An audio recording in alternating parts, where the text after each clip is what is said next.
Bien, este video es para dar un alcance mucho más cercano a lo que es un caso que es el, yo podría decir, uno de los más importantes, uno de los más representativos, uno de los más interesantes, uno de los más disruptivos dentro de lo que es el conocimiento de los indicios que nos llevarían a tener una evidencia estadística de lo que es una posible supervivencia de la conciencia y un retorno de la conciencia en posteriores seres humanos, que dentro de las culturas orientales se conocía como la reencarnación y que su acercamiento científico ha tomado el nombre de la ciencia de la reencarnación,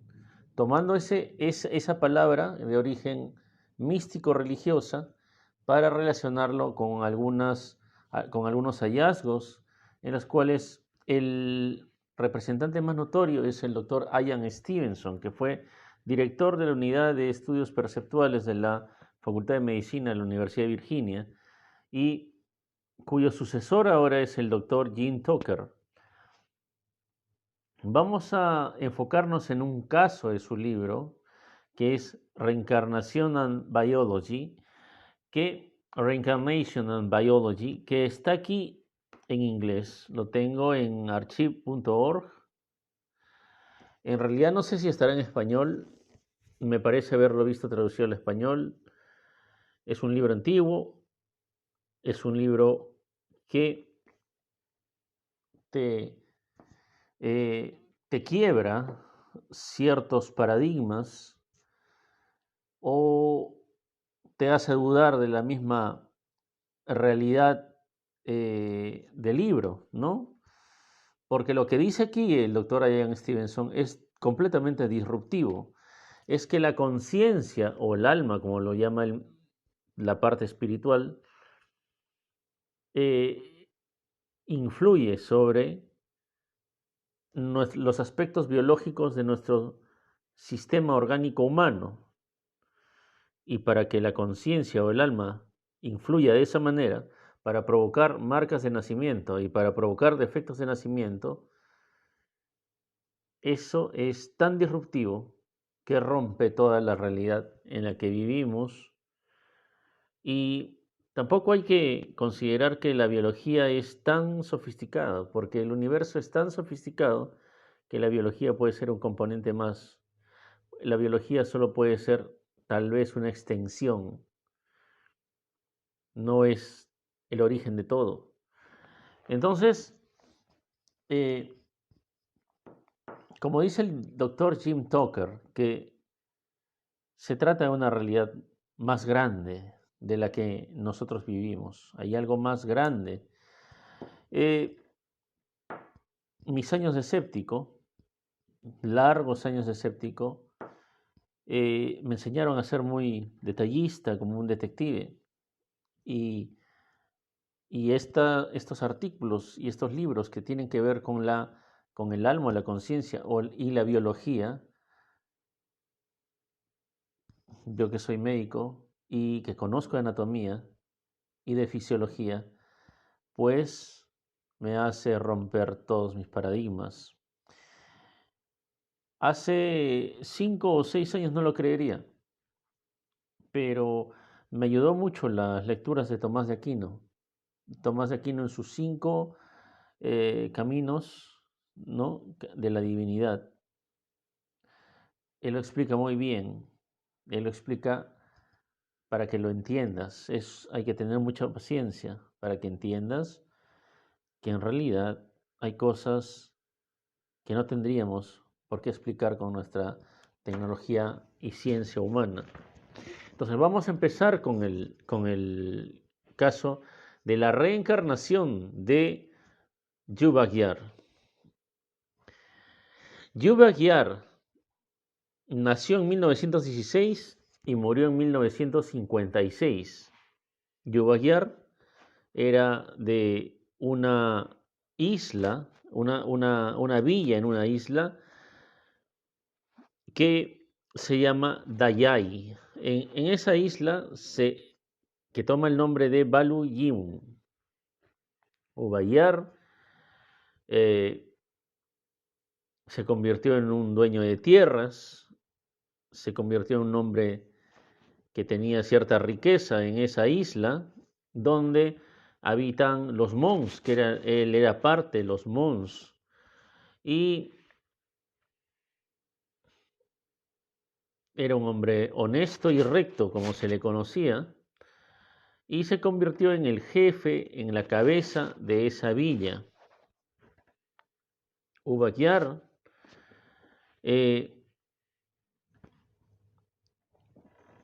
era muy autoritario, ¿no? Y tuvo problemas con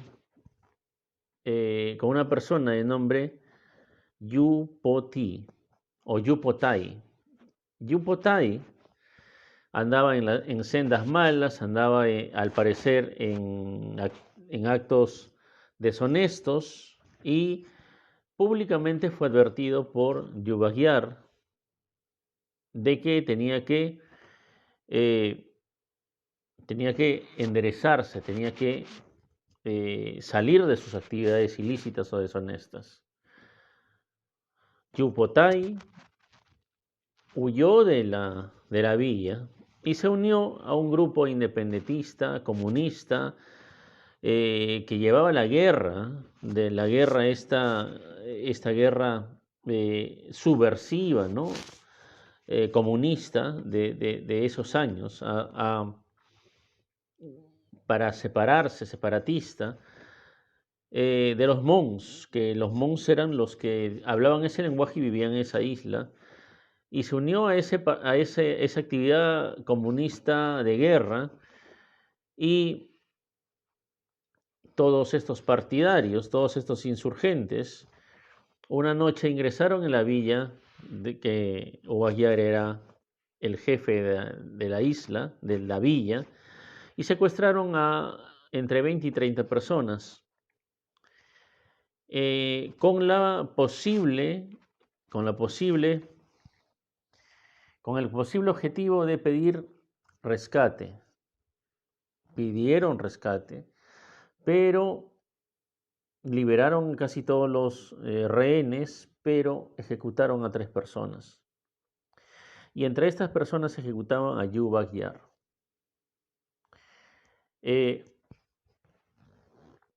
Al parecer, todos los indicios, fue ejecutado por Yupotai, su rival que huyó y se unió a estas fuerzas y después lo secuestró.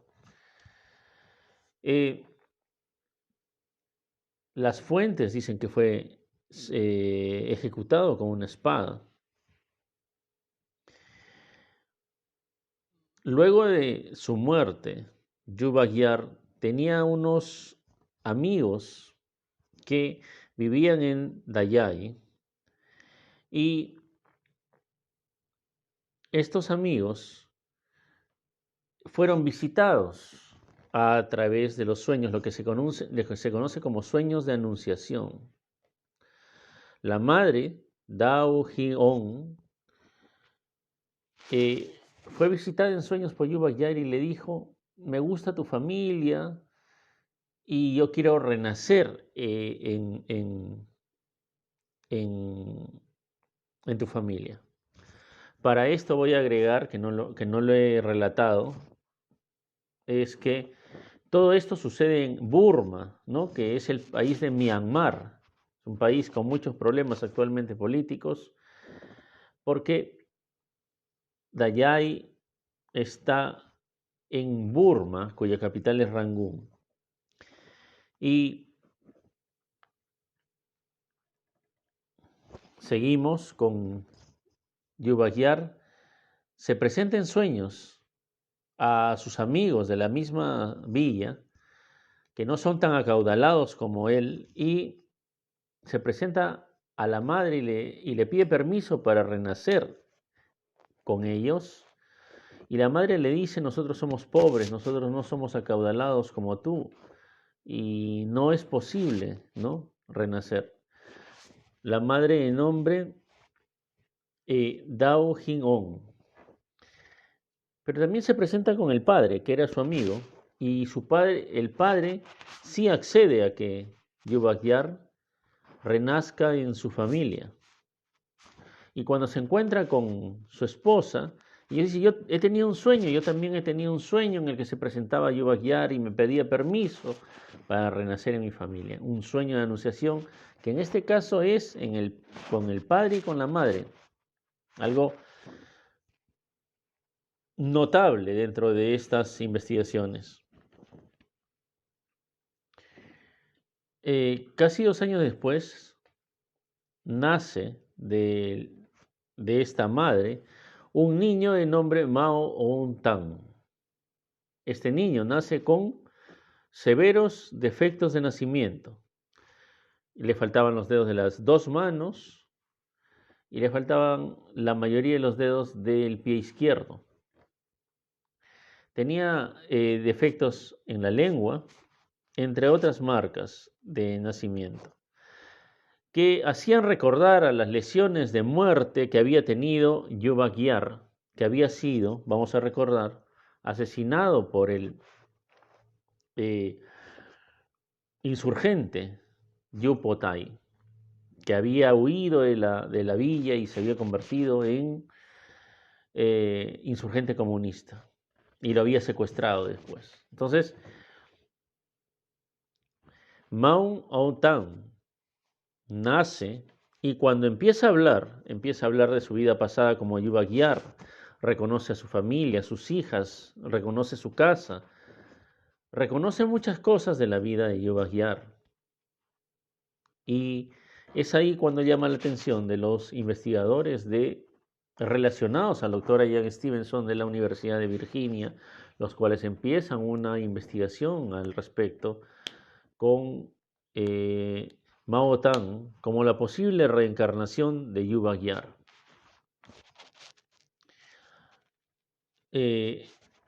Investigan todas las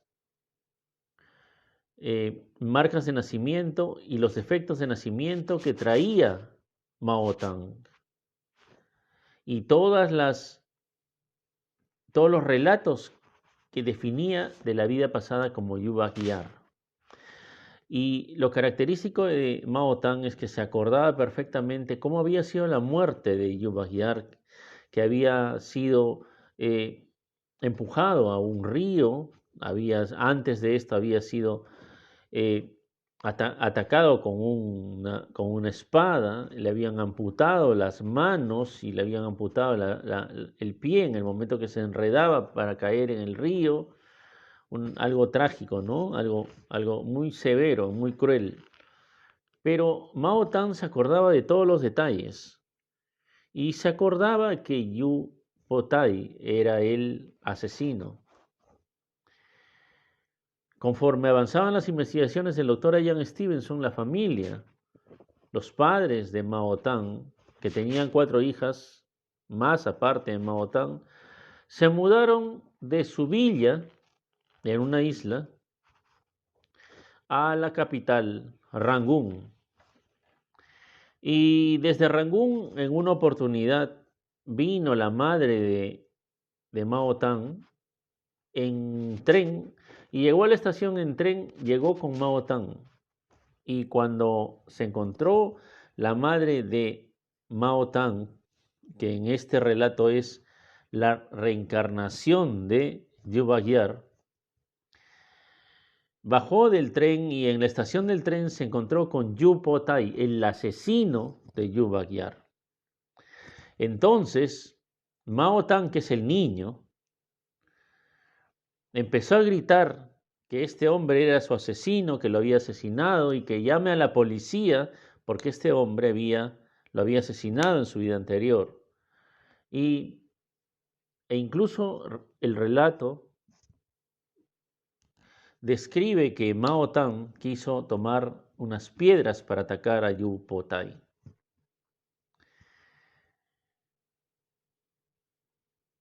Esto nos sugiere que las memorias de Mao o Tang eran tan vívidas y tan certeras que había reconocido a su asesino de la vida anterior. Las investigaciones del doctor Ian Stevenson y sus colaboradores continuaron con muchas visitas, incluso le buscaron un trabajo de vigilante a Mao Tang cuando tenía 19 años y siempre relataba las ansias de venganza que tenía contra Yu Po-tai, que había sido su asesino en su vida anterior cuando él era Yu Bakyar. Las visitas de los investigadores relacionados a la Universidad de Virginia y al doctor Ian Stevenson duraron más de una década y en su última visita reconoció Mao Tang que ya no tenía esas ansias de venganza y él definía eso como que había madurado, había comprendido algo que el doctor Ian Stevenson refiere como que había una evolución en él.